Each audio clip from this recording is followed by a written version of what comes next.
মনোবীক্ষণ polyclinic, চিকিৎসার জগতে এক দশক। এখন এখানে সব বিষয়ে ডাক্তারবাবু একসাথে তলায়। ফোন করুন 7477999515 এই নম্বরে। হরিহরপাড়া দুস্তরপাড়া এলাকায় রাতের অন্ধকারে প্রায় 20 বিঘা জমির ফুলকপি ও বাঁধাকপির চারা নষ্ট করে দেওয়ার অভিযোগ।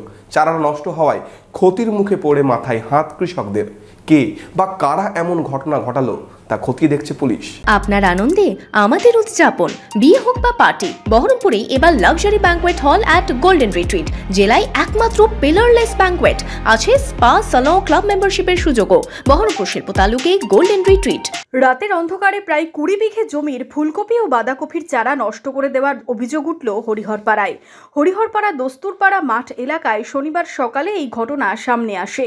জানা যায়, শনিবার সকালে সবজি চাষিরা জমিতে গিয়ে দেখেন তাদের কপির চারা গাছ কেটে দেওয়া হয়েছে। জমিতেই পড়ে রয়েছে ছোট ছোট চারা। কৃষকদের দাবি, প্রায় 20 বিঘে জমিতে এই চারা কয়েকদিনের মধ্যেই লাগানো হতো। দস্তুরপাড়ার মাঠে চারা ফেলেছিলাম আমরা 5-7 জনায়, 5-7 আপন আপন জমিতে ফেলেছে। গত রাত্রিতে আমরা সবাই সন্ধ্যেবেলায় বাড়ি গেলাম চারা দেখে। আজকে সকালবেলায় এসে দেখছি কাঁচি দিয়ে গোটা ভাটি চারা সব ঝুলিয়ে দিয়েছে। তো এই অবস্থা, আমাদের যে চারা ফেলতে কষ্ট হয়েছে, খাটনি হয়েছে, যে ভুঁইটা এখন পড়ে থাকবে 3 মাসের মতো, এই কপির চারা তো আমরা লাগাতে পাবো না। তো এই যে আমাদের ক্ষতিগুলি করছে, এর কি কোনো প্রতিদান হবে না? অভিযুক্তদের দৃষ্টান্তমূলক শাস্তির দাবি তুলেছেন ক্ষতিগ্রস্ত চাষিরা।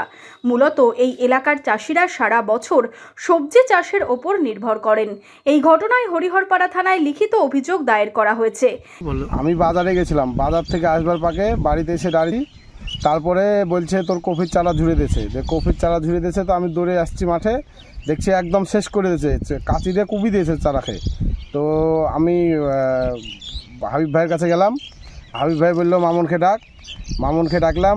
তো এখন প্রশাসনের মাধ্যমে কি করছে না করছে, এবার প্রশাসন সেটা দেখবে। কে বা কারা ফসল নষ্ট করলো তা খতিয়ে দেখছে পুলিশ।